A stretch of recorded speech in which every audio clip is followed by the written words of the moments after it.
ಆತ್ಮೀಯ ವಿದ್ಯಾರ್ಥಿ ಮಿತ್ರರೇ, ತಮಗೆಲ್ಲರಿಗೂ study time with Vivek YouTube ಚಾನಲ್ಗೆ ಸ್ವಾಗತ.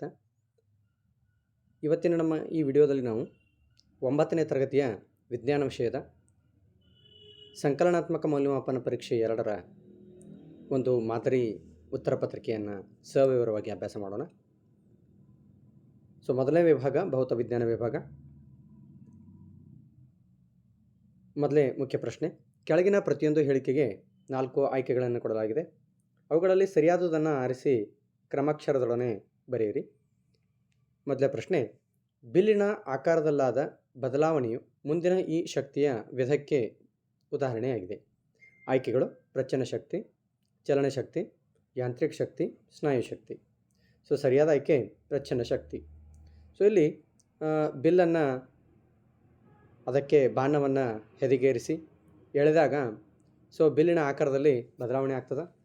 ಬದಲಾವಣೆ ಆದಂಥ ಸಂದರ್ಭದಲ್ಲಿ ಅಲ್ಲಿ ಶಕ್ತಿ ಸಂಗ್ರಹಣೆ ಆಗಿರೋದ್ರಿಂದ ಅದೊಂದು ಪ್ರಚನ ಶಕ್ತಿ ಅಂತ ಹೇಳಿ ನಾವಿಲ್ಲಿ ಹೇಳ್ಬೋದು.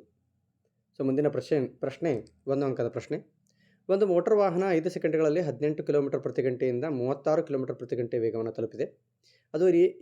ಅದು ಏಕರೂಪ ವೇಗೋತ್ಕರ್ಷದಲ್ಲಿ ಚಲಿಸುತ್ತದೆ ಅಂತ ಭಾವಿಸಿದಾಗ ವೇಗೋತ್ಕರ್ಷ ಲೆಕ್ಕಾಚಾರ ಮಾಡಿ ಅನ್ನುವಂತಹ ಪ್ರಶ್ನೆ.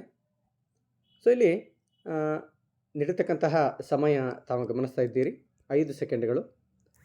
ಇಲ್ಲಿ ಆ ಮೋಟಾರ್ ವಾಹನ 5 ಸೆಕೆಂಡ್ಗಳಲ್ಲಿ 18 ಕಿಲೋಮೀಟರ್ ಪ್ರತಿ ಗಂಟೆಯಿಂದ 36 ಕಿಲೋಮೀಟರ್ ಪ್ರತಿ ಗಂಟೆ ವೇಗವನ್ನು ಪಡೆದುಕೊಂಡಿದೆ ಅಂತೆ. ಅಂದರೆ ಇಲ್ಲಿ ವೇಗದಲ್ಲಿ ಹೆಚ್ಚಳವಾಗಿರ್ತಕ್ಕಂಥದ್ದನ್ನು ತಾವು ಗಮನಿಸ್ಬೋದು. ಇಲ್ಲಿ 18 ಕಿಲೋಮೀಟರ್ ಪ್ರತಿ ಗಂಟೆ ಏನಿದೆ ಇದು ಆರಂಭಿಕ ವೇಗವಾಗಿದ್ದು, 36 ಕಿಲೋಮೀಟರ್ ಪ್ರತಿ ಗಂಟೆ ಏನಿದೆ ಇದು ಅಂತಿಮ ವೇಗ ಆಗಿರ್ತದೆ. ಆದ್ದರಿಂದ ಆರಂಭಿಕ ವೇಗ 18 ಕಿಲೋಮೀಟರ್ ಪ್ರತಿ ಗಂಟೆ, ಅಂತಿಮ ವೇಗ 36 ಕಿಲೋಮೀಟರ್ ಪ್ರತಿ ಗಂಟೆ. ಈ ಕಿಲೋಮೀಟರ್ ಪ್ರತಿ ಗಂಟೆಯನ್ನು ನಾವು ಮೀಟರ್ ಪರ್ ಸೆಕೆಂಡ್ ಆಗಿ ಪರಿವರ್ತಿಸಬೇಕಾಗುತ್ತೆ. ಆದ್ದರಿಂದ 18 ಕಿಲೋಮೀಟರ್ ಪ್ರತಿ ಗಂಟೆಯನ್ನು ಮೀಟರ್ ಪರ್ ಸೆಕೆಂಡಿಗೆ ಕನ್ವರ್ಟ್ ಮಾಡಿದಾಗ 5 ಮೀಟರ್ ಪರ್ ಸೆಕೆಂಡ್ ಆಗುತ್ತೆ. ಅದೇ ರೀತಿಯಾಗಿ 36 ಕಿಲೋಮೀಟರ್ ಪ್ರತಿ ಗಂಟೆಯನ್ನು ಮೀಟರ್ ಪರ್ ಸೆಕೆಂಡಿಗೆ ಕನ್ವರ್ಟ್ ಮಾಡಿದಾಗ 10 ಮೀಟರ್ ಪರ್ ಸೆಕೆಂಡ್ ಆಗುತ್ತೆ. ಇಲ್ಲಿ ವೇಗೋತ್ಕರ್ಷವನ್ನು ಲೆಕ್ಕಾಚಾರ ಮಾಡಿ ಅನ್ನುವಂತಹ ಪ್ರಶ್ನೆಯನ್ನು ನೀಡಲಾಗಿದೆ. ವೇಗೋತ್ಕರ್ಷದ ಸೂತ್ರ A = V - U / T ಅನ್ನುವಂಥದ್ದು. ಇಲ್ಲಿ ವಿನ ಬೆಲೆ 10, ಯುನ ಬೆಲೆ 5. ಸಮಯ 5 ಸೆಕೆಂಡ್ ಆಗಿರುವುದರಿಂದ ಅಂತಿಮ ಮೌಲ್ಯ A = 1 ಮೀಟರ್ ಪರ್ ಸೆಕೆಂಡ್ ಆಗುತ್ತೆ. ಮುಂದಿನ ಪ್ರಶ್ನೆ. ಈ ಮುಂದಿನ ಚಿತ್ರವು ಚಲನೆಯ ಯಾವ ನಿಯಮವನ್ನು ಪ್ರತಿನಿಧಿಸುತ್ತದೆ ಅನ್ನುವಂತಹ ಪ್ರಶ್ನೆಯನ್ನು ಕೇಳಲಾಗಿದೆ. ತಾವು ಚಿತ್ರವನ್ನು ಗಮನಿಸ್ತಾ ಇದ್ದೀರಿ. ಒಬ್ಬ ನಾವಿನಿಂದ ಅಥವಾ ಹಡಗಿನಿಂದ ಜಿಗಿದು ಏನು ಮಾಡ್ತಾ ಇದ್ದಾನೆ, ಒಂದು ಬದಿಗೆ ತನ್ನ ಕಾಲನ್ನು ಇಡ್ತಾ ಇದ್ದಾನೆ. ಇಲ್ಲಿ ಆತ ಜಿಗಿಯುವಾಗ ಆ ಬೋಟ್ ಏನಿದೆ ಅಥವಾ ನಾವೇನಿದೆ ಅದರ ಮೇಲೆ ಬಲವನ್ನು ಪ್ರಯೋಗ ಮಾಡ್ತಾನೆ. ಅದೇ ರೀತಿಯಾಗಿ ಆತ ಏನು ಮಾಡ್ತಾ ಇದ್ದಾನೆ, ಮುಂದೆ ಏನು ಫುಟ್ ಸ್ಟೆಪ್ ಇದೆ ಆ ಇಳಿಕೆಯ ಒಂದು ಭಾಗದಲ್ಲಿ ಆತ ಇಳಿತಾ ಇದ್ದಾನೆ. ಇದು ನ್ಯೂಟನ್ ಚಲನೆಯ 3ನೇ ನಿಯಮವನ್ನು ತೋರಿಸುತ್ತದೆ ಅನ್ನುವಂಥದ್ದನ್ನು ನಾವಿಲ್ಲಿ ನೋಡಬಹುದು. ಮುಂದಿನ ಪ್ರಶ್ನೆ. ಕೆಳಗಿನ ಪ್ರಶ್ನೆಗಳಿಗೆ ಉತ್ತರಿಸಿ. 2 ಅಂಕಗಳ ಪ್ರಶ್ನೆ, 5 ಪ್ರಶ್ನೆಗಳನ್ನು ನೀಡಲಾಗಿದೆ. ಮೊದಲ ಪ್ರಶ್ನೆ. ಒಂದು ವಾಹನದ ದ್ರವ್ಯರಾಶಿ 1500 ಕಿಲೋಗ್ರಾಂ ವಾಹನವನ್ನು ಋಣ ವೇಗೋತ್ಕರ್ಷ 1.7 ಮೀಟರ್ ಪರ್ ಸೆಕೆಂಡ್ನಲ್ಲಿ ನಿಶ್ಚಲ ಸ್ಥಿತಿಗೆ ತಂದರೆ ವಾಹನ ಮತ್ತು ರಸ್ತೆಯ ನಡುವೆ ಉಂಟಾಗುವ ಬಲದ ಪ್ರಮಾಣ ಎಷ್ಟು ಅನ್ನುವಂಥದ್ದು. ಇಲ್ಲಿ ನೀಡಿರ್ತಕ್ಕಂಥ ಅಂಶಗಳನ್ನು ಬರೆದುಕೊಳ್ತಾ ಹೋಗೋಣ. ಇಲ್ಲಿ ನೀಡಿರ್ತಕ್ಕಂಥ ಅಂಶ 1500 ಕಿಲೋಗ್ರಾಂ ರಾಶಿ ವಸ್ತುವಿನ ವಾಹನದ ರಾಶಿಯಾಗಿದೆ. ಇಲ್ಲಿ ವೇಗೋತ್ಕರ್ಷ 1.7 ಮೀಟರ್ ಪರ್ ಸೆಕೆಂಡ್ ಸ್ಕ್ವೇರ್ ಆಗಿದೆ. ಇಲ್ಲಿ ವೇಗೋತ್ಕರ್ಷ A 1.7 metre per second square. ಅದು ಋಣ ವೇಗೋತ್ಕರ್ಷ ಆಗಿರೋದ್ರಿಂದ ನಾವು -1.7 ಮೀಟರ್ ಪರ್ ಸೆಕೆಂಡ್ ಸ್ಕ್ವೇರ್ ಅಂತ ಬರ್ಕೋತೀವಿ. ಇಲ್ಲಿ ಬಲದ ಪ್ರಮಾಣ ಎಷ್ಟು ಅನ್ನುವಂತಹ ಪ್ರಶ್ನೆಯನ್ನು ಕೇಳಲಾಗಿದೆ. ಆದ್ದರಿಂದ F = m × A. ಬಲದ ಪ್ರಮಾಣವನ್ನು ಒಟ್ಟಾಗಿ ಲೆಕ್ಕಿಸಿದಾಗ -2550 ನ್ಯೂಟನ್ಗಳು ಬರುತ್ತೆ. ಇನ್ನು ಮುಂದಿನ ಪ್ರಶ್ನೆ. ವೈಜ್ಞಾನಿಕ ಕಾರಣ ಕೊಡಿ. ಭೂಮಿಯ ಮೇಲಿರುವಾಗ ಇರುವ ತೂಕಕ್ಕಿಂತ ಚಂದ್ರನ ಮೇಲ್ಮೈ ಮೇಲೆ ಇಳಿದಾಗ ಗಗನಯಾತ್ರಿಯ ತೂಕ ಕಡಿಮೆ ಇರುತ್ತದೆ. ಇದಕ್ಕೆ ಕಾರಣ ಕೊಡಿ ಅನ್ನುವಂಥ ಪ್ರಶ್ನೆಯನ್ನು ಕೇಳಲಾಗಿದೆ. ಇಲ್ಲಿ ತಾವು ಗಮನಿಸ್ಬೋದು, ಭೂಮಿಯ ಮೇಲಿರುವ ವಸ್ತುವಿನ ತೂಕಕ್ಕೆ ಹೋಲಿಸಿದಾಗ ಚಂದ್ರನ ಮೇಲ್ಮೈ ಮೇಲೆ ಅದೇ ವಸ್ತುವಿನ ತೂಕ ಏನಾಗುತ್ತೆ, ಕಡಿಮೆ ಆಗುತ್ತೆ ಅಂತ.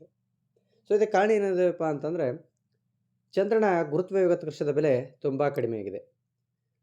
ಭೂಮಿಯ ಮೇಲೆ ವಸ್ತುವಿನ ತೂಕಕ್ಕೆ ಹೋಲಿಸಿದಾಗ ಚಂದ್ರನ ಮೇಲೆ ಅದೇ ವಸ್ತುವಿನ ತೂಕ 1 ಆರಾಂಶದಷ್ಟು ಕಡಿಮೆ ಇರುತ್ತೆ ಅನ್ನುವಂಥದ್ದು.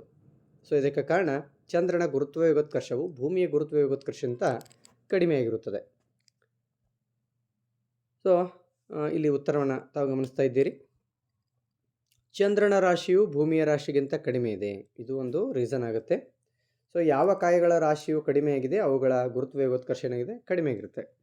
ಇದರಿಂದ ಚಂದ್ರನು ವಸ್ತುಗಳ ಮೇಲೆ ಹಾಕುವ ಆಕರ್ಷಣ ಬಲವು ಕಡಿಮೆಯಾಗಿರುವುದರಿಂದ ಭೂಮಿಯ ಮೇಲಿರುವಾಗ ಇರುವ ತೂಕಕ್ಕಿಂತ ಚಂದ್ರನ ಮೇಲ್ಮೈ ಮೇಲೆ ಇಳಿದಾಗ ಗಗನಯಾತ್ರಿಯ ತೂಕ ಏನಾಗುತ್ತೆ ಕಡಿಮೆ ಇರುತ್ತೆ ಅಂತ. ಇನ್ನು ಅಥವಾ ಒಂದು ಪ್ರಶ್ನೆಯನ್ನು ಕೇಳಲಾಗಿದೆ, ಒಂದು ವೇಳೆ ಚಂದ್ರ ಮತ್ತು ಭೂಮಿಯನ್ನು ಆಕರ್ಷಿಸಿದ್ದೇ ಆದರೆ ಭೂಮಿಯ ಚಂದ್ರನ ಕಡೆ ಚಲಿಸುವುದಿಲ್ಲವೇಕೆ ಅನ್ನುವಂಥದ್ದು.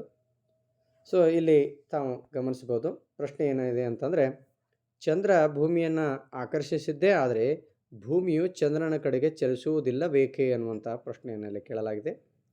ನ್ಯೂಟನ್ ಚಲನೆಯ 2ನೇ ನಿಯಮದ ಪ್ರಕಾರ ಒಂದು ನಿರ್ದಿಷ್ಟ ಬಲಕ್ಕೆ ಒಂದು ವಸ್ತುವಿನ ವೇಗೋತ್ಕರ್ಷವು ಅದರ ರಾಶಿಗೆ ವಿಲೋಮಾನುಪಾತದಲ್ಲಿರುತ್ತದೆ ಅಂತ. ಅಂದರೆ ಭೂಮಿಯ ಏನು ಚಂದ್ರನ ಕಡೆ ಚಲಿಸುವುದಾಗಲಿ ಅಥವಾ ಚಂದ್ರನು ಭೂಮಿಯ ಕಡೆಗೆ ಚಲಿಸುವುದಾಗಲಿ, ಸೊ ಇವು ಚಲನೆಯಲ್ಲಿ ಉಂಟಾದಂತಹ ಬದಲಾವಣೆ, ವೇಗದಲ್ಲಿ ಉಂಟಾಗುವಂತಹ ಬದಲಾವಣೆಗೆ ನಾವು ವೇಗೋತ್ಕರ್ಷ ಅಂತೇಳಿ ಕರಿತೀವಿ. ಸೊ ಈ ವೇಗೋತ್ಕರ್ಷ ಏನಿದೆ ಇದು ವಸ್ತುಗಳ ರಾಶಿಗಳಿಗೆ ವಿಲೋಮಾನುಪಾತದಲ್ಲಿರುತ್ತದೆ ಅನ್ನುವಂಥದ್ದನ್ನು ಇಲ್ಲಿ ನೀಡಲಾಗಿದೆ.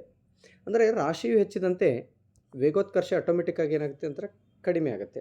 ಸೊ ಅದೇ ಚಲನೆಯ 2ನೇ ನಿಯಮದ ಪ್ರಕಾರ ಒಂದು ನಿರ್ದಿಷ್ಟ ಬಲಕ್ಕೆ ಒಂದು ವಸ್ತುವಿನ ವೇಗೋತ್ಕರ್ಷವು ಅದರ ರಾಶಿಗೆ ವಿಲೋಮಾನುಪಾತದಲ್ಲಿರುತ್ತದೆ.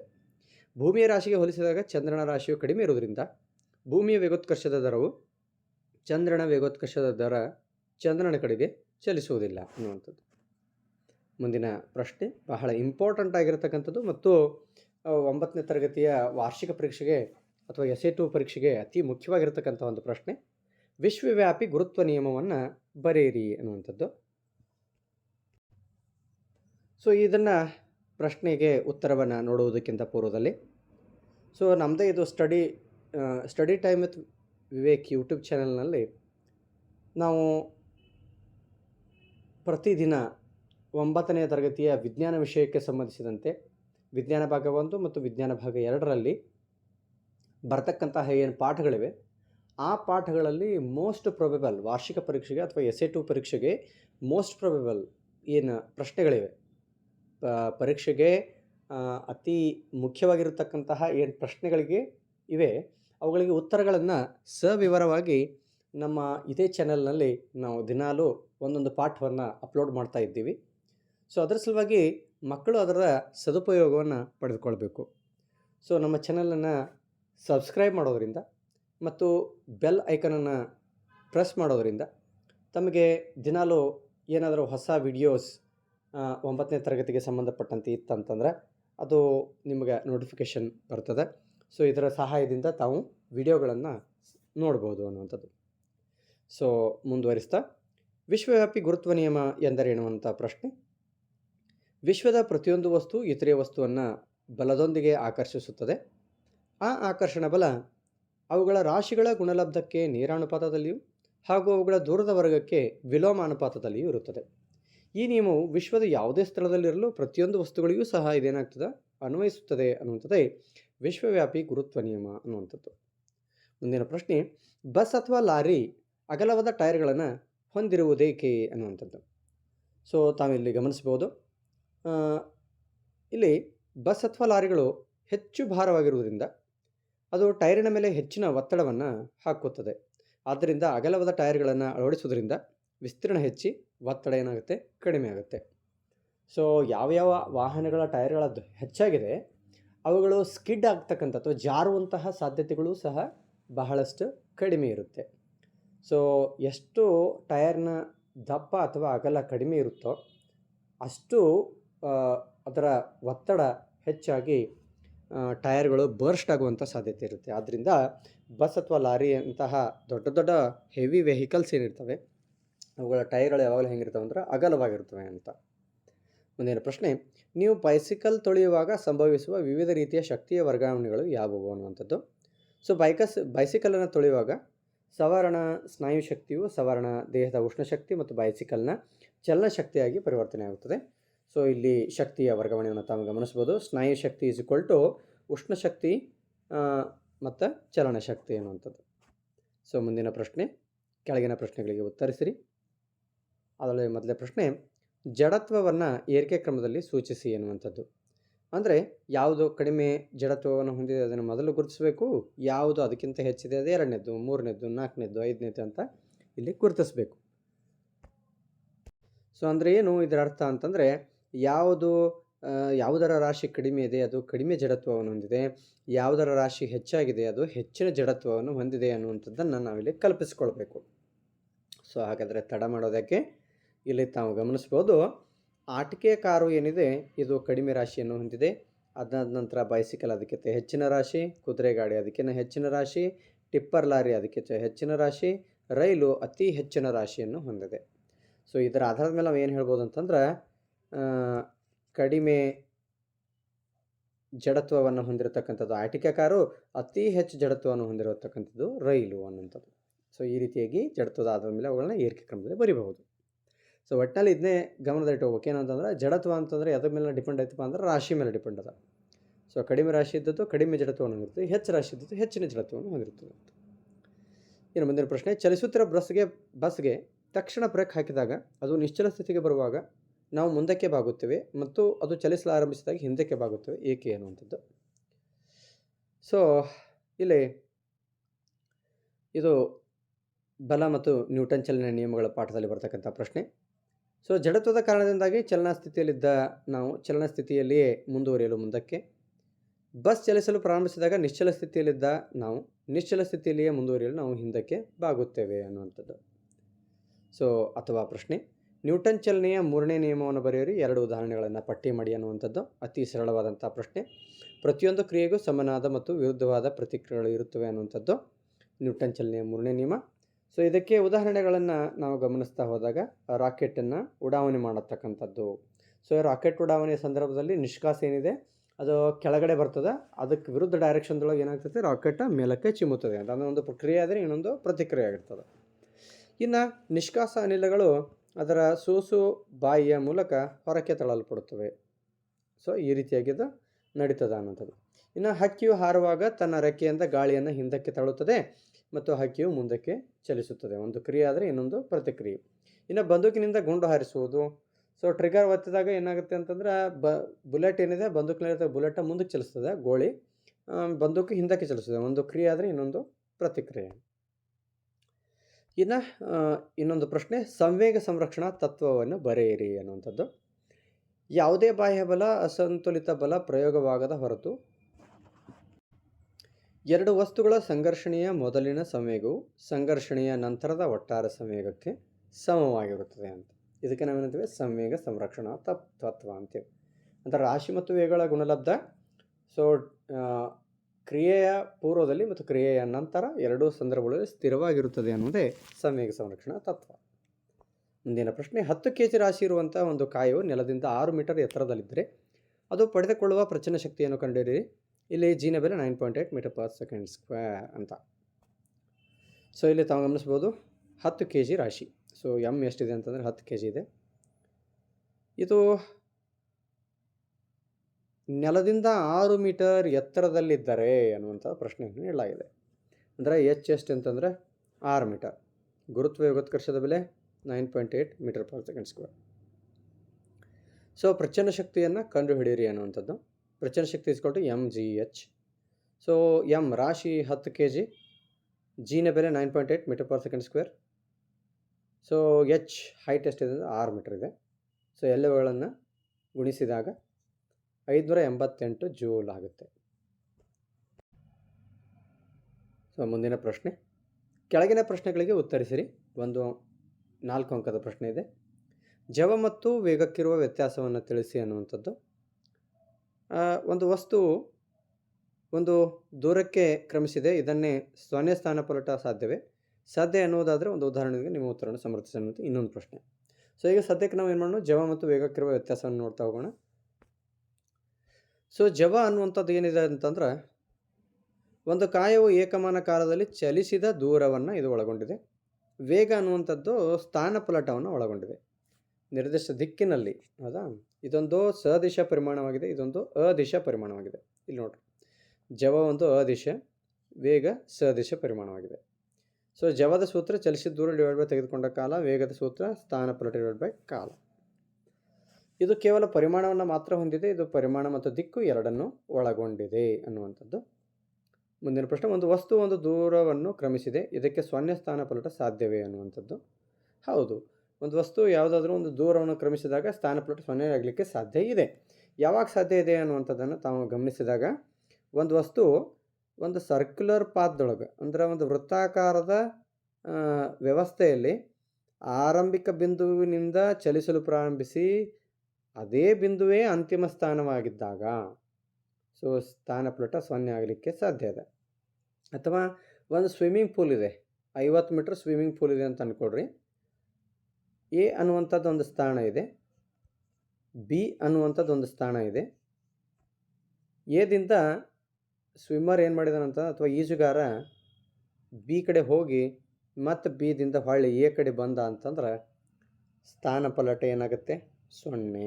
ಚಲಿಸಿದ ದೂರ 50 ಮೀಟ್ರದ್ದು ಇದೆ, ಅದು ಹೋಗ್ತಾ 50 ಮೀಟ್ರ್, ಬರ್ತಾ 50 ಮೀಟ್ರ್, ಟೋಟಲ್ 100 ಮೀಟ್ರ್ ಆಯಿತು. ಹೌದಾ? ಅಂದರೆ ಚಲಿಸಿದ ದೂರ 100 ಮೀಟ್ರ್ ಆಗುತ್ತದೆ, ಆದರೆ ಸ್ಥಾನಪಲ್ಲಟ ಮಾತ್ರ 0 ಆಗುತ್ತೆ. ಹಾಗಾದರೆ ಸ್ಥಾನಪಲ್ಲಟ ಅಂದರೆ ಏನಂತ ನಾವು ಮೊದಲು ನೋಡ್ಕೋಬೇಕು.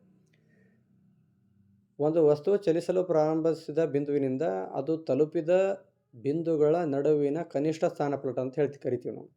ಒಂದು ವಸ್ತು ಯಾವ ಸ್ಥಾನದಿಂದ ಚಲಿಸ ಸ್ಟಾರ್ಟ್ ಮಾಡಿದ ಅದೇ ಸ್ಥಾನಕ್ಕೆ ಬಂದು ನಿತ್ತಪ್ಪ ಅಂತಂದರೆ ಸ್ಥಾನಪಲ್ಲಟ ಆಗೇ ಇಲ್ಲ ಅನ್ನುವಂಥದ್ದು ಇಲ್ಲಿ ನಾವು ನೋಡ್ತೀವಿ. ಆದ್ದರಿಂದ ಸ್ಥಾನಪಲ್ಲಟ 0 ಆಗಲಿಕ್ಕೆ ಸಾಧ್ಯ ಇದೆ. ನೋಡಿರಿ, ಉತ್ತರ ಏನು ನೋಡಿದ್ರೆ ಅಂತ, 0 ಸ್ಥಾನಪಲ್ಲಟ ಸಾಧ್ಯವಾಗುತ್ತದೆ. ಉದಾಹರಣೆ, ಒಬ್ಬ ವ್ಯಕ್ತಿ ಒಂದು ಪಾರ್ಕ್ ಸುತ್ತ ಪ್ರಯಾಣ ಆರಂಭಿಸಿ ತನ್ನ ಪ್ರಯಾಣದ ಪ್ರಾರಂಭಿಕ ಸ್ಥಾನವನ್ನು ಅಂತಿಮವಾಗಿ ತಲುಪಿದಾಗ ಚಲಿಸಿದ ದೂರ ಇದ್ದರೂ ಸಹ ಸ್ಥಾನಪಲ್ಲಟ 0 ಆಗಿರ್ತದೆ. ಇನ್ನು ಕೆಳಗಿನ ಪ್ರಶ್ನೆಗಳಿಗೆ ಉತ್ತರಿಸಿ ಅನ್ನುವಂಥದ್ದು 5 ಅಂಕದ ಪ್ರಶ್ನೆ. ಮನುಷ್ಯನಲ್ಲಿ ಶ್ರವಣ ಶಬ್ದದ ಸರಾಸರಿ ಶ್ರವಣದ ಆವೃತ್ತಿಯ ವ್ಯಾಪ್ತಿ ಎಷ್ಟು ಅನ್ನುವಂಥದ್ದು. ಸೊ ಶ್ರವಣ ಶಬ್ದದ ವ್ಯಾಪ್ತಿ 20 ಹರ್ಟ್ಸ್ನಿಂದ 20,000 ಹರ್ಟ್ಸ್ ಅಥವಾ 20 ಕಿಲೋ ಹರ್ಟ್ಸ್ ಅಂತ ಹೇಳ್ತೀವಿ. ಶಬ್ದ ತರಂಗಗಳ ಪ್ರತಿಫಲನದ 2 ಪ್ರಾಯೋಗಿಕ ಅನ್ವಯನಗಳನ್ನು ತಿಳಿಸಿ. ಬಹಳ ಇಂಪಾರ್ಟೆಂಟ್ ಇದೆ. ಸೊ ಶಬ್ದ ತರಂಗಗಳ ಪ್ರತಿಫಲನದ ಅನುರಣನೆ ಅಂತ ಹೇಳಿ ಕರಿತೀವಿ. ಹೌದಾ? ಅದರ ನಿಯತ ಪ್ರತಿಫಲನ ಅಂತ ಹೇಳಿ ಕರಿತೀವಿ. ಸೊ ಅದರ ಅನ್ವಯನಗಳನ್ನು ನೋಡಿದಾಗ ಭಾಳಷ್ಟು ಅದ್ಭುತವಾಗಿರ್ತಕ್ಕಂಥ ಅನ್ವಯನಗಳದಾವೆ. ಅದರೊಳಗೆ ಒಂದು ಅನ್ವಯ ಯಾವಪ್ಪ ಅಂತಂದ್ರೆ ಸ್ಟೆಥೋಸ್ಕೋಪ್ದು. ಸೊ ಸ್ಟೆಥೋಸ್ಕೋಪನ್ನು ವೈದ್ಯರೇನು ಬಳಸ್ತಾರೆ, ಅದರೊಳಗೆ ಹೃದಯದಿಂದ ಅಥವಾ ದೇಹದ ವಿವಿಧ ಭಾಗಗಳಿರ್ತಕ್ಕಂಥ ಬರ್ತಕ್ಕಂಥ ಶಬ್ದಗಳು ನಿಯತವಾಗಿ ಪ್ರತಿಫಲನ ಹೊಂದಿ ವೈದ್ಯರ ಕಿವಿಗೆ ತಲುಪುವುದರಿಂದ ಅದರ ಸ್ಪಷ್ಟವಾದಂತಹ ಶಬ್ದ ವೈದ್ಯರಿಗೆ ಸಿಗಲಿಕ್ಕೆ ಸಾಧ್ಯ ಇದೆ. ಸ್ಟೆಥೋಸ್ಕೋಪ್ ಎಂಬುದು ವೈದ್ಯಕೀಯ ಸಾಧನವಾಗಿದ್ದು ಅದನ್ನು ಸಾಮಾನ್ಯವಾಗಿ ಹೃದಯ ಅಥವಾ ಶ್ವಾಸಕೋಶದ ಶಬ್ದವನ್ನು ಕೇಳಲು ಉಪಯೋಗಿಸಲಾಗುತ್ತದೆ. ಸ್ಟೆಥೋಸ್ಕೋಪ್ನಲ್ಲಿ ರೋಗಿಯ ಎದೆಬಡಿತವು ಗುಣಿತ ಪ್ರತಿಫಲನದಿಂದ ವೈದ್ಯರ ಕಿವಿಯನ್ನು ತಲುಪುತ್ತದೆ ಅನ್ನುವಂಥದ್ದು.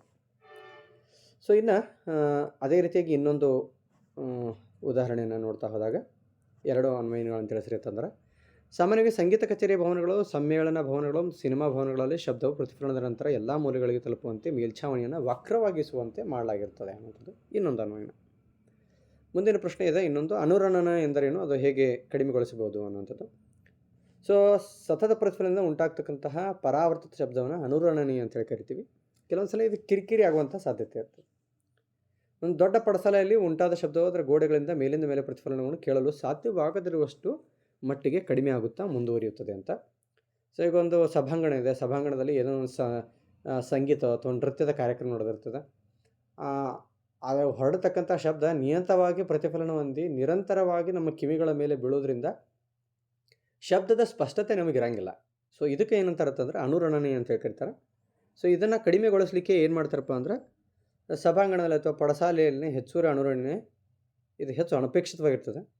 ಸೊ ಇದನ್ನು ಕಡಿಮೆಗೊಳಿಸಲಿಕ್ಕೆ ಮೇಲ್ಛಾವಣಿಯನ್ನು ಮತ್ತು ಗೋಡೆಗಳನ್ನು ಸಾಮಾನ್ಯವಾಗಿ ಶಬ್ದ ಗ್ರಹಿಸುವ ವಸ್ತುಗಳಾದ ಸಂಕುಚಿತ ದೃಗ್ನಾರು ಹೊಲಗೆ ಮತ್ತು ಒರಟಾದ ಪ್ಲಾಸ್ಟಿಕ್ಗಳಿಂದ ಏನು ಮಾಡುತ್ತೆ, ಮುಚ್ಚಿರುತ್ತಾರೆ ಅನ್ನುವಂಥದ್ದು. ಸೊ ಈಗ ವಿಜ್ಞಾನ ಭಾಗ ಎ ಯಾವುದ್ರಿ ಭೌತ ವಿಜ್ಞಾನ ಪೂರ್ಣ ಮಾಡಿದ್ವಿ. ಇನ್ನು ರಸಾಯನ ವಿಜ್ಞಾನವನ್ನು ನೋಡೋಣ. ಬಹು ಆಯ್ಕೆಯ ಪ್ರಶ್ನೆಗಳೊಳಗೆ. ಈ ಮುಂದಿನವುಗಳಲ್ಲಿ ಉತ್ಪತನ ಕ್ರಿಯೆಗೆ ಒಳಪಡುವ ವಸ್ತು ಯಾವುದು ಅಂತ ಪ್ರಶ್ನೆ ಕೇಳಲಾಗಿದೆ. ಉತ್ಪತನ ಅಂತಂದರೆ ಏನಂತ ನೋಡ್ಬೇಕು ನಾವು ಫಸ್ಟ್. ಸೊ ಉತ್ಪತನ ಅಂತಂದರೆ ಯಾವುದೇ ಒಂದು ಘನವಸ್ತುವನ್ನು ನಾವು ಅದಕ್ಕೆ ಉಷ್ಣ ನೀಡಿದಾಗ ಅದು ದ್ರವ ಸ್ಥಿತಿಗೆ ಪರಿವರ್ತನೆ ಆಗದೆ ನೇರವಾಗಿ ಎಲ್ಲಿ ಹೋಗೋದು ಅಂತಂದ್ರೆ ಅನಿಲ ಸ್ಥಿತಿಗೆ ಪರಿವರ್ತನೆ ಆಗಿದೆ. ಇದಕ್ಕೆ ಉತ್ಪತನ ಅಂತ ಹೇಳಿ ಕರಿತೀವಿ. ಸೊ ಇಲ್ಲಿ ತಾವು ಗಮನಿಸ್ಬೋದು, ಮೊದಲೇದ್ದು ಉಪ್ಪು, ಸಕ್ಕರೆ, ನುಸಿಗುಳಿಗೆ ಮತ್ತು ಅಡುಗೆ ಸೋಡಾ ಅಂತಿದೆ. ಸೊ ಇವುಗಳಲ್ಲಿ ನುಸಿಗುಳಿಗೆ ಏನಿದೆ ಇದು ದ್ರವ ಸ್ಥಿತಿಗೆ ಬರಿದೆ ನೇರವಾಗಿ ಅನಿಲ ಸ್ಥಿತಿಗೆ ವರ್ಗಾವಣೆ ಆಗ್ತದೆ. ಆದ್ದರಿಂದ ಉತ್ಪನ್ನಗೊಳ್ತಕ್ಕಂಥ ವಸ್ತು ಯಾವುದು ಅಂದರೆ ನುಸಿಗುಳಿಗೆ. ಇನ್ನು ಮುಂದಿನ ಪ್ರಶ್ನೆ, ಅಸಮರೂಪ ವ್ಯವಸ್ಥೆಯಲ್ಲಿ ಘನವಸ್ತುಗಳು ದ್ರವ ವಸ್ತುವಿನಲ್ಲಿ ಚದುರುತ್ತವೆ, ಇದನ್ನು ಡ್ಯಾಶ್ ಎನ್ನುವರು ಅಂತ. ನೋಡ್ರಿ ಇಲ್ಲಿ ಏನಾಗಿದೆ ಅಂತಂದ್ರೆ ಒಂದು ಅಸಮರೂಪವಾಗಿರ್ತಕ್ಕಂಥ ಮಿಶ್ರಣದ ಇದೇನು ಮಾಡ್ತದೆ ಅಂದ್ರೆ ಘನವಸ್ತುಗಳು ದ್ರವ ವಸ್ತುವಿನಲ್ಲಿ ಚದುರುತ್ತವೆ ಅಂಥೇಳಿ ಇದನ್ನು ಡ್ಯಾಶ್ ಅಂತಾರೆ ಅಂತ ಹೇಳ್ತಾರೆ. ಸೊ ಇಲ್ಲಿ ಟಿಂಡಾಲ್ ಪರಿಣಾಮ, ಟಿಂಡಾಲ್ ಅಂತ ಹೇಳ್ತಾ ಆಪ್ಷನ್ಸ್ ಅದ, ಕಲೀಲ, ನಿಲಂಬಿತ ಮಿಶ್ರಣ ಅಂತದ. ಸೊ ಇದಕ್ಕೆ ಸರಿಯಾದ ಆಯ್ಕೆ ಯಾವಪ್ಪ ಅಂತಂದ್ರೆ ನಿಲಂಬಿತ ಮಿಶ್ರಣ. ಸೊ ಮುಂದಿನ ಪ್ರಶ್ನೆ, ನಾನು ಪರಮಾಣುವಿನಲ್ಲಿರುವ ಒಟ್ಟು ಪ್ರೋಟಾನ್ ಸಂಖ್ಯೆಯಾಗಿರುವೆನು ಅನ್ನುವಂಥ ಪ್ರಶ್ನೆ. ಸೊ ಪರಮಾಣುವಿನ ಪ್ರೋಟಾನ್ಗಳ ಒಟ್ಟು ಸಂಖ್ಯೆಯನ್ನು ಪರಮಾಣು ಸಂಖ್ಯೆ ಅಂತ ಹೇಳಿ ಕರಿತೀವಿ. ಸೊ ಆದ್ದರಿಂದ ಸರಿಯಾದ ಆಯ್ಕೆ ಪರಮಾಣು ಸಂಖ್ಯೆ. ಮುಂದಿನ ಪ್ರಶ್ನೆ, ಕೆಳಗಿನ ಪ್ರಶ್ನೆಗಳಿಗೆ ಉತ್ತರಿಸಿ 1 ಅಂಕದ ಪ್ರಶ್ನೆ. ಯಾವುದೇ ದ್ರವ್ಯದ ಭೌತಿಕ ಸ್ಥಿತಿ ಬದಲಾಗಲು ಕಾರಣವಾಗುವ ಪ್ರಮುಖ ಅಂಶಗಳು ಯಾವುವು ಅನ್ನುವಂಥದ್ದು. ಯಾವುದೇ ದ್ರವ್ಯದ ಭೌತಿಕ ಸ್ಥಿತಿ ಬದಲಾಗಲು ಕಾರಣವಾಗುವ ಪ್ರಮುಖ ಅಂಶಗಳು ತಾಪ ಮತ್ತು ಒತ್ತಡ. ಸೊ ಈ 2 ಅಂಶಗಳಿಂದ ಏನಾಗ್ತದೆ, ದ್ರವ್ಯದ ಸ್ಥಿತಿ ಬದಲಾಗುವಂತಹ ಸಾಧ್ಯತೆ ಇರುತ್ತದೆ. ಒಂದು ತಣ್ಣೀರಿನ ಮತ್ತೊಂದು ಬಿಸಿ ನೀರಿನ 2 ಗಾಜಿನ ಲೋಟಕ್ಕೆ 4 ರಿಂದ 5 ಹನಿ ಶಾಯಿ ಹಾಕಿ 4 ರಿಂದ 5 ಹನಿ ಶಾಯಿ ಹಾಕಿ 2 ಲೋಟಗಳನ್ನು ವೀಕ್ಷಿಸಿ ಯಾವ ಲೋಟದಲ್ಲಿ ಇಂಕಿನ ಬಣ್ಣ ಬೇಗ ಹರಡಿತು ಅನ್ನುವಂತಹ ಪ್ರಶ್ನೆ. ಸೊ ಇಲ್ಲಿ ಯಾವುದೇ ಒಂದು ವಸ್ತುವಿನ ಬಿಸಿಯ ಮಟ್ಟ ಹೆಚ್ಚಾದಂತೆ ಕಣಗಳ ಚಲನೆ ವೇಗವಾಗ್ತದೆ ಅಂತ. ಆದ್ದರಿಂದ ಬಿಸಿ ನೀರಿನಲ್ಲಿರ್ತಕ್ಕಂತಹ ಲೋಟದಲ್ಲಿ ಬಣ್ಣ ಬೇಗನೆ ಹರಡುತ್ತದೆ ಅನ್ನುವಂಥದ್ದು ಇದಕ್ಕೆ ಉತ್ತರ. ಸೊ ಇಲ್ಲಿ ಮುಂದಿನ ಪ್ರಶ್ನೆ 2 ಅಂಕಗಳ ಪ್ರಶ್ನೆ. ದ್ರವ್ಯದ 3 ಸ್ಥಿತಿಗಳ ಅಂತರ್ಪರಿವರ್ತನೆ ಚಿತ್ರ ಬರೆಯಿರಿ ಅನ್ನುವಂತಹ ಪ್ರಶ್ನೆ. ಇದು ಪರೀಕ್ಷೆಯಲ್ಲಿ ಅತಿ ಮುಖ್ಯವಾಗಿರ್ತಕ್ಕಂಥ ಪ್ರಶ್ನೆ ಆಗಿತ್ತು. ಮಕ್ಕಳು ಇದನ್ನು ಚೆನ್ನಾಗಿ ತಯಾರಿ ಮಾಡ್ಕೋಬೇಕು. ಇಲ್ಲಿ ತಾವು ಗಮನಿಸ್ಬೋದು. ಸೊ ಘನ ಸ್ಥಿತಿಯಿಂದ ದ್ರವ ಸ್ಥಿತಿಗೆ, ದ್ರವ ಸ್ಥಿತಿಯಿಂದ ಅನಿಲ ಸ್ಥಿತಿಗೆ, ಹೌದಾ. ಸೊ ನಡುವೆ ಏನೇನಿದೆ ಇವೆಲ್ಲ ಅವುಗಳಿಗೆ ಪರಿವರ್ತನೆ ಆಗಲಿಕ್ಕೆ ಇರ್ತಕ್ಕಂಥ ಅಂಶಗಳಿಗೆ ಏನಂತ ಕರೀತಾರೆ ಅನ್ನುವಂಥದ್ದನ್ನು ಇಲ್ಲಿ ನೀಡಲಾಗಿದೆ. ಸೊ ಮುಂದಿನ ಪ್ರಶ್ನೆ 3 ಅಂಕಗಳ ಪ್ರಶ್ನೆ. ಕಾರಣ ಕೊಡಿ. ಮೊದಲದ್ದು, ನಾವು ತುಂಬ ದೂರದಲ್ಲಿ ಕುಳಿತಿದ್ದರೂ ಸುಗಂಧ ದ್ರವ್ಯದ ವಾಸನೆಯನ್ನು ಗ್ರಹಿಸುತ್ತೇವೆ ಅನ್ನುವಂಥದ್ದು. ಸೊ ಇಲ್ಲಿ ಕೊಠಡಿಯ ಉಷ್ಣತೆಯಲ್ಲಿ ಕಬ್ಬಿಣದ ಕುರ್ಚಿ ಘನ ರೂಪದಲ್ಲಿದ್ದು ನೀರು ದ್ರವ ರೂಪದಲ್ಲಿರಲು ಕಾರಣ ಎನ್ನುವಂಥದ್ದು 2 ಪ್ರಶ್ನೆಗಳನ್ನು ಕೇಳಲಾಗಿದೆ. ಕಾರಣ ಕೊಡಿ. ಸೊ ನಾವು ತುಂಬ ದೂರದಲ್ಲಿ ಕುಳಿತಿದ್ದರೂ ಸುಗಂಧ ದ್ರವ್ಯದ ವಾಸನೆ ನಮಗೆ ಗ್ರಹಿಕೆ ಆಗ್ತದೆ, ಯಾಕೆ ಅನ್ನುವಂಥ ಪ್ರಶ್ನೆ. ಸೊ ಕಣಗಳು ಏನು ಮಾಡ್ತಾವಪ್ಪ ಅಂತಂದ್ರೆ ಅವು ಯಾವಾಗಲೂ ಚಲನೆಯಲ್ಲಿರುತ್ತವೆ ಅನ್ನೋದೇ ಇದಕ್ಕೆ ಮುಖ್ಯ ಉತ್ತರ. ಅಂದರೆ ಒಂದು ಮಾಧ್ಯಮದ ಒಂದು ರೂಮಿನ ಒಂದು ಬದಿಯೊಳಗೆ ನಾವು ಅಗರಬತ್ತಿಯನ್ನು ಹಚ್ಚಿದ್ದೇ ಆದರೆ ಆ ಕಣಗಳು ಬಿಸಿಯಾದಾಗ ಆ ಕಣಗಳ ಚಲನೆ ಅತಿ ವೇಗವಾಗಿ ಹೆಚ್ಚಾಗ್ತದೆ ಮತ್ತು ಅವು ವಿಸರಣೆಯ ಕ್ರಿಯೆಯಿಂದ ಒಂದು ಕಡೆಯಿಂದ ಇನ್ನೊಂದು ಕಡೆ ಚಲಿಸ್ತಾವೆ ಅನ್ನುವಂಥದ್ದು. ನಾವು ತುಂಬ ದೂರದಲ್ಲಿ ಕುಳಿತಿದ್ದರೆ ಸುಗಂಧದ ವಾಸನೆಯನ್ನು ಗ್ರಹಿಸುತ್ತೆ. ಸುಗಂಧದಲ್ಲಿನ ಕಣಗಳು ಅನಿರೂಪದಲ್ಲಿದ್ದು ಅವುಗಳು ವೇಗ ಹೆಚ್ಚಾಗುವುದರಿಂದ ವಿಸರಣೆಯ ಮೂಲಕ ವಾಸನೆಯನ್ನು ಗ್ರಹಿಸುತ್ತೇವೆ ಅನ್ನುವಂಥದ್ದು. ಇನ್ನು ಕೊಠಡಿಯ ಉಷ್ಣತೆಯಲ್ಲಿ ಕಬ್ಬಿಣದ ಕುರ್ಚಿ ಘನ ರೂಪದಲ್ಲಿದ್ದು ನೀರು ದ್ರವ ರೂಪದಲ್ಲಿರಲು ಕಾರಣವೇನುವಂಥದ್ದು. ಸೊ ಕೊಠಡಿ ಉಷ್ಣತೆಯಲ್ಲಿ ಕಣಗಳು ಏನಾಗಿರ್ತಾವಪ್ಪ, ಕಬ್ಬಿಣದ ಕುರ್ಚಿಯೊಳಗೆ ಭಾಳ ಒತ್ತೊತ್ತಾಗಿ ಜೋಡಿಸಲ್ಪಟ್ಟಿರ್ತಾವೆ. ನೀರು ದ್ರವ ರೂಪದಲ್ಲಿರಲು ಕಾರಣ ಎನ್ನುವಂಥದ್ದು. ನೋಡಿರಿ, ಕೊಠಡಿ ಉಷ್ಣತೆಯಲ್ಲಿ ಕಬ್ಬಿಣದ ಕುರ್ಚಿ ಘನ ರೂಪದಲ್ಲಿದ್ದು ನೀರು ದ್ರವ ರೂಪದ ಕಾರಣ. ಕಬ್ಬಿಣದ ಕುರ್ಚಿಯಲ್ಲಿ ಕಣಗಳ ಒತ್ತೊತ್ತಾಗಿ ಜೋಡಣೆಯಾಗಿರ್ತವೆ, ಅವುಗಳ ನಡುವೆ ಹೆಚ್ಚಿನ ಆಕರ್ಷಣ ಬಲ ಇರುತ್ತದೆ ಅನ್ನೋದು. ಆದರೆ ನೀರಿನಲ್ಲಿ ಕಣಗಳ ಸಡಿಲವಾಗಿದ್ದು ದುರ್ಬಲ ಆಕರ್ಷಣ ಬಲ ಇರುವುದರಿಂದ ಕೊಠಡಿಯ ಉಷ್ಣತೆಯಲ್ಲಿ ಕಬ್ಬಿಣದ ಕುರ್ಚಿ ಘನ ರೂಪದಲ್ಲಿದ್ದು ನೀರು ದ್ರವ ರೂಪದಲ್ಲಿ ಇರುತ್ತದೆ ಅನ್ನೋದು. ಸೊ ಮುಂದಿನ ಪ್ರಶ್ನೆ, ನಮ್ಮ ಅಂಗೈ ಮೇಲೆ ಸ್ವಲ್ಪ ಅಸಿಟೋನನ್ನು ಸುರಿದಾಗ ಏನಾಗುತ್ತದೆ ಅನ್ನುವಂಥದ್ದು. ಮತ್ತು ಇನ್ನೊಂದು ಪ್ರಶ್ನೆ, ಬೇಸಿಗೆ ಕಾಲದಲ್ಲಿ ನಾವು ಹತ್ತಿ ಬಟ್ಟೆಗಳನ್ನೇ ಏಕೆ ಧರಿಸಬೇಕು ಅನ್ನುವಂಥದ್ದು. ಭಾಳ ಇಂಪಾರ್ಟೆಂಟ್ ಮತ್ತು ಕಾರಣ ಕೊಡಿ ಪ್ರಶ್ನೆಗಳು. ಸೊ ಅಂಗೈ ಮೇಲೆ ಅಸಿಟೋನನ್ನು ಸುರಿದಾಗ ಅಂಗೈಯಲ್ಲಿರ್ತಕ್ಕಂತಹ ಉಷ್ಣವನ್ನು ಹೀರಿಕೊಂಡು ಅಸಿಟೋನ್ ಏನಾಗುತ್ತೆ, ಆಮಿ ಆಗುತ್ತೆ ಮತ್ತು ಅಂಗೈ ಮೇಲಿನ ಶಕ್ತಿಯನ್ನು ಮತ್ತು ಸುತ್ತಲಿನ ಶಕ್ತಿಯನ್ನು ಬಳಸಿಕೊಳ್ಳೋದ್ರ ಮೂಲಕ ಅದು ಆಮೆ ಆಗ್ತದೆ. ಆದ್ದರಿಂದ ಅಂಗೈ ಏನಾಗ್ತದೆ, ತಂಪಾದ ಅನುಭವ ನಮಗಾಗ್ತದೆ. ಇನ್ನು ಬೇಸಿಗೆ ಸಮಯದಲ್ಲಿ ನಾವು ಹತ್ತಿ ಬಟ್ಟೆಯನ್ನು ಏಕೆ ಧರಿಸಬೇಕು ಅನ್ನುವಂಥದ್ದು. ಹತ್ತಿ ಬಟ್ಟೆಗಳು ಬೆವರನ್ನು ಹೀರ್ಕೊಳ್ತಾವೆ ಮತ್ತು ಬಾಷ್ಪೀಕರಣವಾಗುವಾಗ ದ್ರವದ ಮೇಲ್ಮೇಲಿನ ಕಣಗಳ ಸುತ್ತಲಿನ ಶಕ್ತಿ ಮತ್ತು ದೇಹದ ಮೇಲ್ಮೈ ಶಕ್ತಿಯನ್ನು ಬಳಸಿಕೊಂಡು ಆಮೆ ಆಗುತ್ತವೆ. ಸೊ ದೇಹದಿಂದ ಬಿಡುಗಡೆಯಾದಂತಹ ಶಾಖ ಶಕ್ತಿಯು ಆಮೀಕರಣ ಗುಪ್ತೋಷ್ಣಕ್ಕೆ ಕಾರಣವಾದ ಶಾಖ ಶಕ್ತಿಗೆ ಸಮವಾಗಿರುತ್ತದೆ. ಸೊ ಹತ್ತಿಯು ನೀರನ್ನು ಹಿಡಿಕೊಳ್ಳುವುದು ಒಂದು ಉತ್ತಮ ವಸ್ತು ಮತ್ತು ಇದು ಬೆವರನ್ನು ಹೀರಿಕೊಂಡು ವಾತಾವರಣದ ಸುಲಭವಾಗಿ ಆಮೆಯಾಗಲು ಸಹಾಯವಾಗುತ್ತದೆ ಅನ್ನುವಂಥದ್ದು. ಮುಂದಿನ ಪ್ರಶ್ನೆ, ಟಿಂಡಾಲ್ ಪರಿಣಾಮ ಎಂದರೇನು? ಕಲಿಯದ ಲಕ್ಷಣಗಳನ್ನು ಪಟ್ಟಿ ಮಾಡಿ ಅನ್ನುವಂಥದ್ದು. ಸೊ ಟಿಂಡಾಲ್ ಪರಿಣಾಮ ಅಂತಂದ್ರೆ ಕಲಿಯದ ಧಾರವಾಣಿ ಇರತಕ್ಕಂತಹ ಏನು ಮಾಧ್ಯಮದ ಕಣಗಳದಾವ ಆ ಬೆಳಕಿನ ಕಣಗಳನ್ನು ಚದುರಿಸ್ತವೆ. ಇದಕ್ಕೆ ಟಿಂಡಾಲ್ ಪರಿಣಾಮ ಅಂತ ಕರಿತೀವಿ ನಾವು. ಸೊ ಕಲಿಯದ ಲಕ್ಷಣಗಳೇನು ಅನ್ನುವಂಥದ್ದು, ಇದೊಂದು ಅಸಮರ್ಪಕ ಮಿಶ್ರಣವಾಗಿದೆ. ಕಲಿಯದ ಕಣಗಳ ಗಾತ್ರವು ಬರಿಗಣ್ಣಿನಿಂದ ಪ್ರತ್ಯೇಕವಾಗಿ ನೋಡಲಾರದಷ್ಟು ಏನಿರುತ್ತಪ್ಪ ಅಂದ್ರೆ ಚಿಕ್ಕದಾಗಿರ್ತವೆ. ಕಲಿಯದ ಕಣಗಳು ತಮ್ಮಲ್ಲಿ ಹಾದು ಹೋಗುವ ಬೆಳಕಿನ ಕಿರಣಗಳನ್ನು ಚದುರಿಸಿ ಅದರ ಪಥವು ಕಾಣುವಂತೆ ಮಾಡುವಷ್ಟು ದೊಡ್ಡದಾಗಿರ್ತವೆ ಅಂತ. ಕಲಿಯದ ಕಣಗಳು ಸಾಕಷ್ಟು ಸ್ಥಿರವಾಗಿದ್ದು ಅಲುಗಾಡಿಸದೆ ಬಿಟ್ಟರೂ ಸಹ ಅವು ಎಂದು ತಳ ಸೇರುವುದಿಲ್ಲ. ಸೋಸುವಿಕೆ ವಿಧಾನದ ಕಲಿಯಗಳ ಮಿಶ್ರಣಗಳಿಂದ ಬೇರ್ಪಡಿಸಲು ಸಾಧ್ಯವಿಲ್ಲ. ಆದರೆ ಸೆಂಟ್ರಿಫ್ಯೂಗಲ್ ವಿಧಾನದಿಂದ ಅಥವಾ ಸೆಂಟ್ರಿಫಿಕೇಷನ್ ಅಂತ ಹೇಳಿ ಕರಿತೀವಿ, ಆ ವಿಧಾನದಿಂದ ಕಲಿಯದ ಕಣಗಳನ್ನು ನಾವು ಬೇರ್ಪಡಿಸಲಿಕ್ಕೆ ಸಾಧ್ಯ ಇದೆ. ಮುಂದಿನ ಪ್ರಶ್ನೆ, ಪರಮಾಣುವಿನ 3 ಉಪಪರಮಾಣುಯ ಕಣಗಳನ್ನು ಹೆಸರಿಸಿ ಬೋರ್ರವರ ಪರಮಾಣು ಮಾದರಿಯ ಚಿತ್ರವನ್ನು ಒಂದು ಪರಮಾಣುವಿನ 3 ಕವಚಗಳ ಸಹಿತ ಬಿಡಿಸಿರಿ ಅನ್ನುವಂಥದ್ದು. ಸೊ ಇಲ್ಲಿ ಚಿತ್ರ ಬಿಡಿಸುವಂಥದ್ದು ಭಾಳ ಇಂಪಾರ್ಟೆಂಟ್ ಇದೆ. ಸೊ ಪರಮಾಣುವಿನಲ್ಲಿರ್ತಕ್ಕಂಥ 3 ಉಪಪರಮಾಣುಯ ಕಣಗಳು ಪ್ರೋಟಾನು, ಎಲೆಕ್ಟ್ರಾನ್ ಮತ್ತು ನ್ಯೂಟ್ರಾನ್ಗಳು ಅಂತ. ಸೊ ಇನ್ನು ಬೋರ್ ಪರಮಾಣು ಮಾದರಿಯ ಚಿತ್ರ ಬಿಡಿಸ್ರಿ ಅಂತ ಹೇಳಿದ್ದಾರೆ. ಇದು ಬೋರ್ ಪರಮಾಣು ಮಾದರಿಯ ಚಿತ್ರ. KLMN ಕವಚಗಳಿವೆ ಅದರಲ್ಲಿ.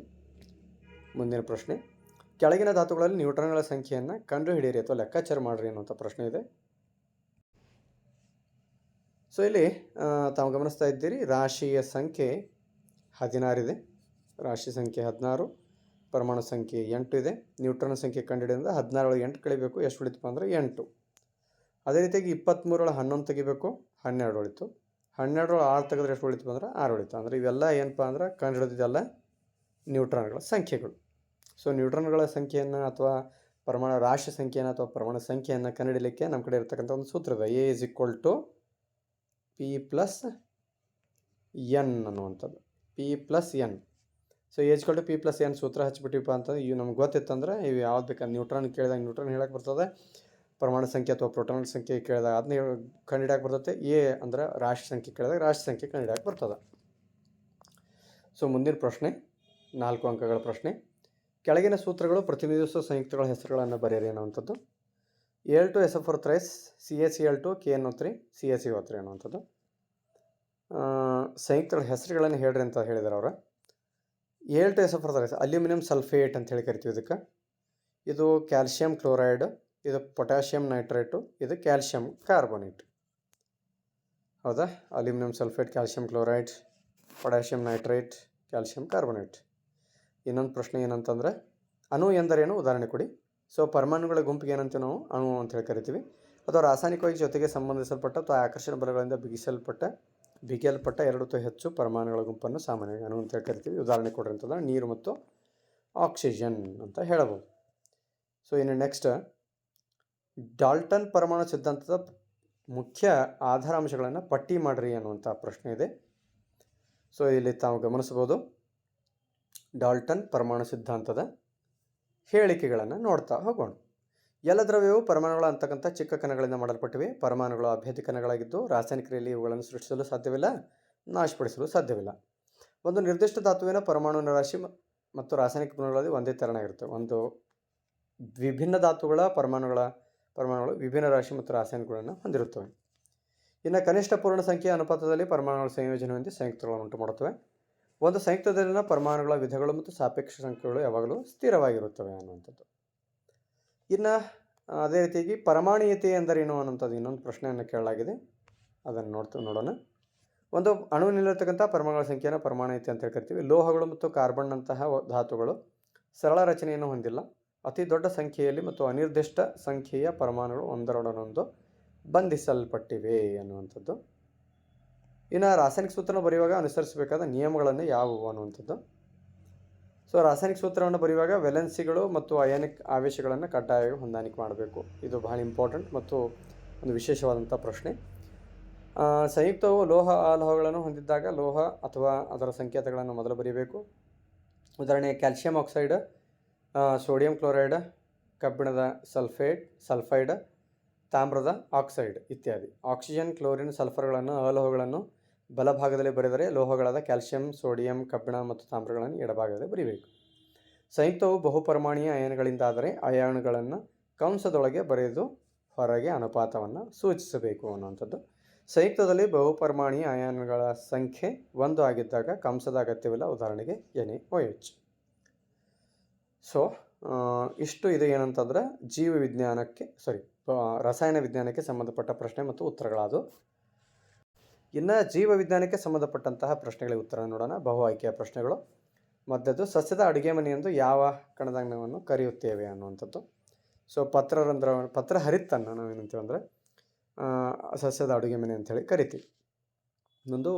ಮುಂದಿನ ಪ್ರಶ್ನೆ, ಒಂದು ಸಸ್ಯದ ಜೀವಂತ ಜೀವಕೋಶವು ಅಭಿಸರಣ ಕ್ರಿಯೆಯಿಂದಾಗಿ ನೀರಿನ ಅಂಶವನ್ನು ಕಳೆದುಕೊಂಡಾಗ ಅದರ ಘಟಕಗಳು ಸಂಕುಚಿಸಿ ಕೋಶಭಿತ್ತಿಯಿಂದ ದೂರಿಸುತ್ತೆ. ಈ ವಿದ್ಯಮಾನ ನಂತರ ಅನ್ನುವಂಥದ್ದು.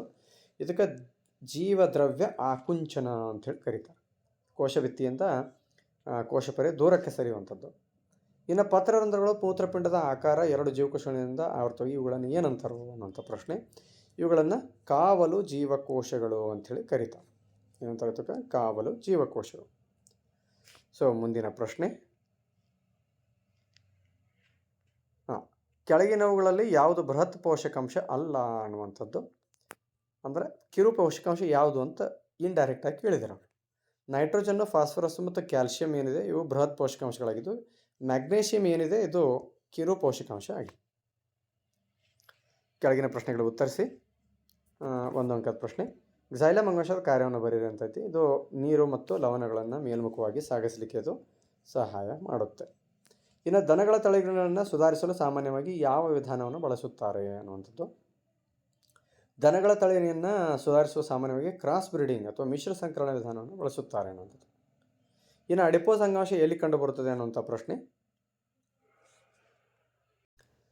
ಸೊ ಚರ್ಮದ ಕೆಳಗೆ ಮತ್ತು ದೇಹದ ಒಳಗಿನ ಅಂಗಾಂಗಗಳ ನಡುವೆ ಕೊಬ್ಬು ಸಂಗ್ರಹವಾದ ಅಡಿಪೋಸ್ ಅಂಗಾಂಶ ಕಂಡುಬರುತ್ತದೆ ಅನ್ನುವಂಥದ್ದು.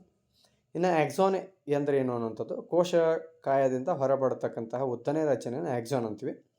ಸೊ ಇದನ್ನೆಲ್ಲ ನೀವು ನೆನಪಿನಿಟ್ಕೋಬೇಕು. ಆಕ್ಸಾನ್ ಅಂತಕ್ಕಂಥದ್ದು ನರಕೋಶದ ಒಂದು ಭಾಗ. 2 ಅಂಕಗಳ ಪ್ರಶ್ನೆ, ಪೆರಂಕೈ ಮತ್ತು ಕೊಲಂಕೈಮ ಅಡ್ಡ ಸೀಳಿಕೆಯ ಚಿತ್ರವನ್ನು ಬರೆಯಿರಿ ಅನ್ನುವಂಥ ಪ್ರಶ್ನೆಯನ್ನು ಕೇಳಲಾಗಿದೆ. ಚಿತ್ರವನ್ನು ತಾವು ಗಮನಿಸ್ತಾ ಇದ್ದೀರಿ, ಪ್ರಾಕ್ಟೀಸ್ ಮಾಡಬೇಕು. ಸೊ ಮುಂದಿನ ಪ್ರಶ್ನೆ, ಪಶುಸಂಗೋಪನೆಯು ರೈತನಿಗೆ ಆರ್ಥಿಕವಾಗಿ ಹೇಗೆ ಸಹಾಯಕಾರಿಯಾಗಿದೆ ವಿವರಿಸಿ ಅನ್ನುವಂಥದ್ದು.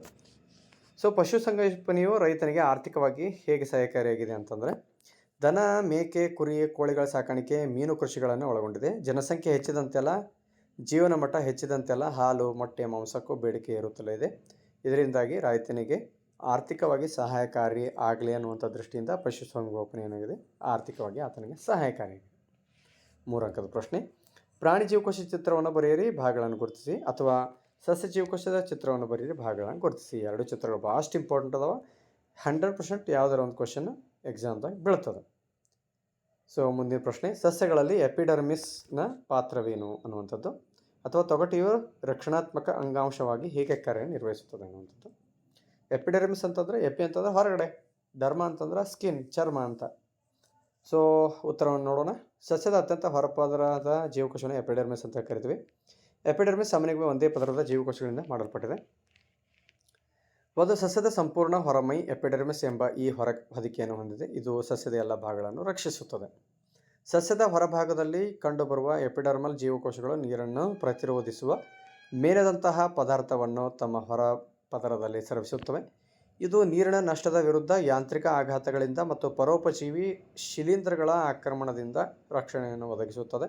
ರಕ್ಷಣಾತ್ಮಕ ಕಾರ್ಯವನ್ನು ನಿರ್ವಹಿಸಬೇಕಿರುವುದರಿಂದ ಎಪಿಡರ್ಮಲ್ ಅಂಗಾಂಶವು ಯಾವುದೇ ಅಂತರ್ಕೋಶೀಯ ಅವಕಾಶಗಳಿಲ್ಲದ ಉದ್ದನೆಯ ಪದರವನ್ನು ಸಸ್ಯದ ಹೊರಮೈಯಲ್ಲಿ ಉಂಟುಮಾಡುತ್ತದೆ.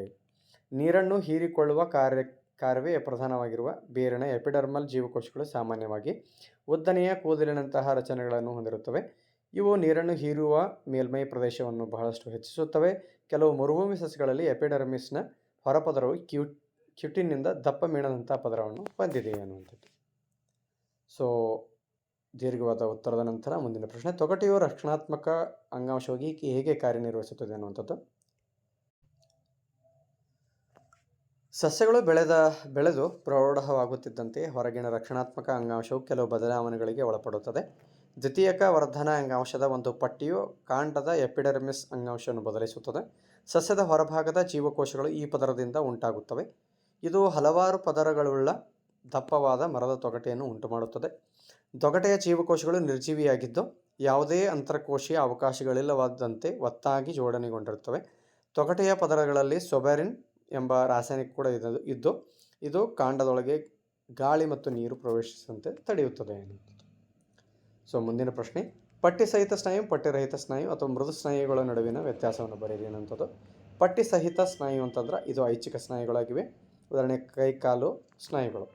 ಇನ್ನು ಪಟ್ಟಿರಹಿತ ಸ್ನಾಯುಗಳು ಅಂತ ಇವು ಮೃದು ಸ್ನಾಯುಗಳು ಅಂತ ಹೇಳಿ ಕರಿತೀವಿ. ಇವು ಅನೈಚ್ಛಿಕ ಸ್ನಾಯುಗಳು. ಹೃದಯದ ಸ್ನಾಯುಗಳು, ಮೂತ್ರನಾಳಗಳ ಸ್ನಾಯುಗಳು ಮತ್ತು ದೇಹದ ಒಳ ಅಂಗಗಳಲ್ಲಿರ್ತಕ್ಕಂಥ ಸ್ನಾಯುಗಳೆಲ್ಲ ಮೃದು ಸ್ನಾಯುಗಳಾಗಿವೆ. ಇನ್ನು ಪಠ್ಯಸಹಿತ ಸ್ನಾಯುಗಳು ಸಾಮಾನ್ಯವಾಗಿ ಮೂಳೆಗಳಿಗೆ ಅಂಟಿಕೊಂಡಿರ್ತವೆ. ದೇಹದ ಚಲನೆಗಳಿಗೆ ಸಹಾಯವಾಗುವ ಅಸ್ಥಿ ಸ್ನಾಯುಗಳು ಅಂತ ಹೇಳಿ ಕರಿತೀವಿ. ರಹಿತ ಸ್ನಾಯುಗಳು ಮೃದು ಸ್ನಾಯುಗಳು ಅಂತ ಕರಿತೀವಿ. ಅನ್ನನಾಳ, ಆಹಾರದ ಚಲನೆ, ರಕ್ತನಾಳಗಳ ಸಂಕುಚನ ಮತ್ತು ವಿಕಸನ, ಕಣ್ಣಿನ ಪಾಪೆಯಲ್ಲಿ, ಮೂತ್ರನಾಳಗಳಲ್ಲಿ ಮತ್ತು ಶ್ವಾಸಕೋಶದ ಉಸಿರಿನಾಳಗಳಲ್ಲಿ ಇವು ಕಂಡುಬರುತ್ತವೆ. ಇನ್ನು ಪಟ್ಟಿಸಹಿತ ಸ್ನಾಯುಗಳಲ್ಲಿ ತೆಳುವಾದ ಮತ್ತು ದಟ್ಟವಾದ ಪಟ್ಟಿಗಳು ಮತ್ತು ಅಡ್ಡಗೆರೆಗಳು ಅನುಕ್ರಮವಾಗಿ ಕಂಡುಬರುತ್ತವೆ. ಪಟ್ಟಿರಹಿತ ಸ್ನಾಯು ಮೃದು ಸ್ನಾಯುತಂತುಗಳು ಉದ್ದವಾಗಿದ್ದು ಕದಿರಿನ ಆಕಾರದ ಚೂಪಾದ ತುದಿಯನ್ನು ಹೊಂದಿವೆ. ಇನ್ನು ಪಟ್ಟಿಸಹಿತ ಸ್ನಾಯುಗಳ ಜೀವಕೋಶಗಳು ನೀಳವಾಗಿ ಕೊಳವೆ ಆಕಾರದಲ್ಲಿವೆ. ಇವು ಶಾಖೆಗಳನ್ನು ಹೊಂದಿಲ್ಲ ಮತ್ತು ಅನೇಕ ನ್ಯೂಕ್ಲಿಯಸ್ಗಳನ್ನು ಹೊಂದಿವೆ. ಪಟ್ಟಿರಹಿತ ಸ್ನಾಯು ಅಥವಾ ಮೃದು ಸ್ನಾಯುಗಳು ಒಂದೇ ಒಂದು ನ್ಯೂಕ್ಲಿಯಸ್ ಅನ್ನು ಹೊಂದಿವೆ ಅನ್ನುವಂಥದ್ದು. ಸೊ ಇನ್ನು ಕೊನೆಯ ಪ್ರಶ್ನೆ 4 ಅಂಕಗಳ ಪ್ರಶ್ನೆ. 38ನೇ ಪ್ರಶ್ನೆ, ಬ್ರಾಯ್ಲರ್ಸ್ ಮತ್ತು ಲೇಯರ್ಸ್ಗಳ ನಡುವಿನ ವ್ಯತ್ಯಾಸಗಳೇನು ಮತ್ತು ಅವುಗಳ ನಿರ್ವಹಣೆಯಲ್ಲಿರುವ ವ್ಯತ್ಯಾಸಗಳೇನು ಅನ್ನುವಂಥದ್ದು. ಇನ್ನೊಂದು, ಶೇಖರಣಾ ಸಮಯದಲ್ಲಿ ಧಾನ್ಯಗಳ ನಷ್ಟಕ್ಕೆ ಕಾರಣವಾಗಬಹುದಾದ ಅಂಶಗಳು ಯಾವುವು ಅನ್ನುವಂಥದ್ದು. ಪ್ರಶ್ನೆಯನ್ನು ಗಮನಿಸೋಣ. ಮೊಟ್ಟೆಗಳನ್ನು ಉತ್ಪಾದಿಸಲು ಲೇಯರ್ಸ್ ಕೋಳಿಗಳ ಸುಧಾರಿತ ತಳಿಗಳನ್ನು ಅಭಿವೃದ್ಧಿಪಡಿಸಿ ಸಾಕಣೆ ಮಾಡಲಾಗುತ್ತಿದೆ ಮತ್ತು ಮಾಂಸಕ್ಕಾಗಿ ಬ್ರಾಯ್ಲರ್ಸ್ ಕೋಳಿಗಳ ಸುಧಾರಿತ ತಳಿಗಳನ್ನು ಅಭಿವೃದ್ಧಿಪಡಿಸಿ ಸಾಕಣೆ ಮಾಡಲಾಗುತ್ತಿದೆ. ಬ್ರಾಯ್ಲರ್ಸ್ ಕೋಳಿಗಳ ವಸತಿ, ಪೋಷಣೆ ಮತ್ತು ಪರಿಸರ ಅಗತ್ಯತೆಗಳು ಮೊಟ್ಟೆ ಇಡುವ ಕೋಳಿಗಳಿಗಿಂತ ಭಿನ್ನವಾಗಿವೆ. ಬ್ರಾಯ್ಲರ್ಸ್ ಕೋಳಿಗಳ ಪಡಿತರವು ಸಾಕಷ್ಟು ಕೊಬ್ಬು ಮತ್ತು ಪ್ರೋಟೀನ್ ಸಮೃದ್ಧವಾಗಿರುತ್ತವೆ. ಪೌಲ್ಟ್ರಿ ಹಕ್ಕಿಗಳ ಆಹಾರದಲ್ಲಿ ಜೀವಸತ್ವ ಎ ಮತ್ತು ಕೆಗಳು ಅಧಿಕ ಮಟ್ಟದಲ್ಲಿರುತ್ತವೆ. ಲೇಯರ್ಸ್ಗಳಿಗೆ ಹೆಚ್ಚಿನ ವಸತಿ ವ್ಯವಸ್ಥೆ ಮತ್ತು ಬೆಳಕಿನ ಸೌಲಭ್ಯವನ್ನು ಒದಗಿಸಬೇಕಾಗುತ್ತದೆ ಅನ್ನುವಂಥದ್ದು. ಇನ್ನು ಶೇಖರಣಾ ಸಮಯದಲ್ಲಿ ಧಾನ್ಯಗಳ ನಷ್ಟಕ್ಕೆ ಕಾರಣವಾಗಬಹುದಾದ ಅಂಶಗಳು ಯಾವುವು ಅನ್ನುವಂಥ ಪ್ರಶ್ನೆ. ಶೇಖರಣಾ ಸಮಯದಲ್ಲಿ ಧಾನ್ಯಗಳ ನಷ್ಟಕ್ಕೆ ಕಾರಣವಾಗಬಹುದಂಥ ಅಂಶಗಳೇನಂತಂದರೆ ಜೈವಿಕ ಅಂಶಗಳೆಂದರೆ ಕೀಟಕಗಳು, ದಂಶಗಳು, ಶಿಲೀಂಧ್ರಗಳು, ಹುಳಗಳು ಮತ್ತು ಬ್ಯಾಕ್ಟೀರಿಯಾಗಳು. ಅಜೈವಿಕ ಅಂಶಗಳು ಯಾವಪ್ಪ ಅಂದ್ರೆ ಸಂಗ್ರಹಣಾ ಸ್ಥಳದಲ್ಲಿರ್ತಕ್ಕಂತಹ ಅಸಮರ್ಪಕ ತೇವಾಂಶ ಮತ್ತು ತಾಪಮಾನ ಅನ್ನುವಂಥದ್ದು. ಸೊ ಮುದ್ದು ಮಕ್ಕಳೇ, ಇಲ್ಲಿವರೆಗೆ ನಾವು 9ನೇ ತರಗತಿಯ ವಿಜ್ಞಾನ ವಿಷಯದ ಭೌತ ವಿಜ್ಞಾನ, ರಸಾಯನ ವಿಜ್ಞಾನ ಮತ್ತು ಜೀವ ವಿಜ್ಞಾನದ ಒಂದು ಮಾದರಿ ಪ್ರಶ್ನೆ ಪತ್ರಿಕೆಯನ್ನು ಸವಿವರವಾಗಿ ಅಭ್ಯಾಸ ಮಾಡಿದ್ದೇವೆ. ಇದೇ ರೀತಿಯ ವಿಡಿಯೋಗಳಿಗಾಗಿ ನಮ್ಮ ಚಾನಲನ್ನು ಲೈಕ್ ಮಾಡಿ, ಶೇರ್ ಮಾಡಿ ಮತ್ತು ಸಬ್ಸ್ಕ್ರೈಬ್ ಮಾಡಿ. ಧನ್ಯವಾದಗಳು.